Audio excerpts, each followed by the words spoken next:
إيه النهارده معاكم بقى، انا هعمل معاكم النهارده صينيه بطاطس على السريع كده. ماشي، صينيه بطاطس على السريع جدا. لو انت مثلا مشغوله ووراكي حاجات ومحتاجات ومش فاضيه و... وعايزه اكله سريعه وتخلصي نفسك وكده. معانا بقى النهارده صينيه البطاطس الجباره دي. صينيه البطاطس دي بقى اللي هتخلينا بصراحه، وبس بصراحه طعمها بيبقى تحفه، طعمها في حته تانية. هي مكوناتها البطاطس بس، الصوابع اللي انتوا شايفينها قدامكم ديت 5 صوابع متقشرين كده، و5 طماطمات حلوين. ماشي، وايه، وبصلتين كده كبار، ايه متخرطين معاكم زي ما انتوا شايفينهم، ايه خرط شرايح كده. تمام. والطماطم برضو شرايح كده، ومعانا برضو ايه شوية كمون على فلفل. ماشي، وشوية ملح. ومعانا هنا ايه فص توم صغير. ده لو انت ما بتحبيش التوم تقدري تستغنى عنه خالص. تمام.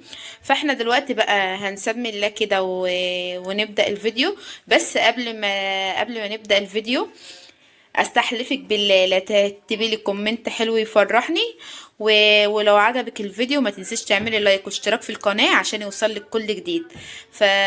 فحطني في قلبك علشان احبك.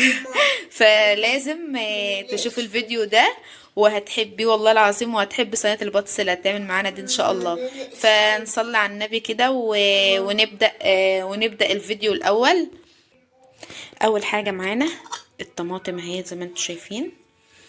ماشي، معلش في التصوير بس يا جماعه، عشان ايه انا ماسكه الموبايل بايده وبشتغل بايده والله. ونحط برضو البصل بتاعنا عليها كده. تمام اهو. والبهارات بتاعتنا.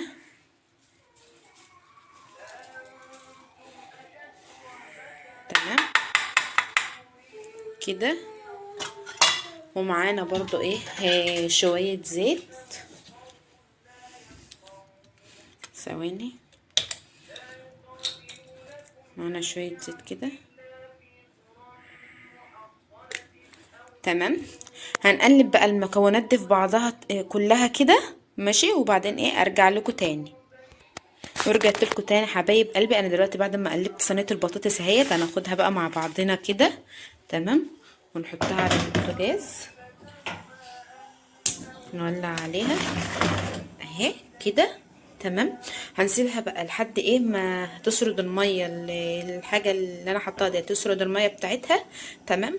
وتغلي كده. ونقوم موطين على نهدي عليها خالص عشان تستوي. بس كل 5 دقايق كده قلبي فيه. اول ما تحسي ان هي قربت تستوي ما تقلبهاش عشان ما تتهرش منك. تمام. وحطني في قلبك علشان احبك. فاهم حاجة، لو عجبك الفيديو تاني مرة ما تنسيش تعملي اشتراك في القناة وتفعلي زر الجرس عشان يوصلكوا كل جديد. تمام يا حبايب قلبي. فانا دلوقتي هسيبها لحد ما تغلي، وبعدين ايه ارجع لكم تاني. ورجعت لكم تاني حبايب قلبي. بصوا هنا دلوقتي بعد ما هي خلاص سردت المية اللي فيها. فانا مش عارفه بصراحه هي باينه عندكم في الكاميرا ولا لا. هي دلوقتي خلاص، وهقلبها معاكم دلوقتي. وبعدين هوطي عليها تاني عشان ايه تستوي براحتها. بس المعلقه تفضل اهي. الميه اهي يا جماعه، الميه بتاعتها هي في الميه بتاعتها ديت اللي هي سرداها ديت، هي اللي ايه.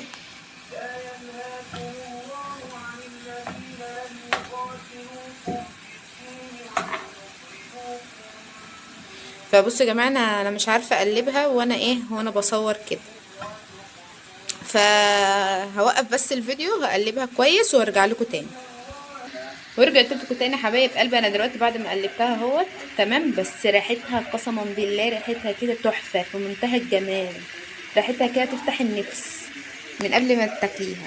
فدلوقتي انا دلوقتي وطيت عليها اهوت. تمام.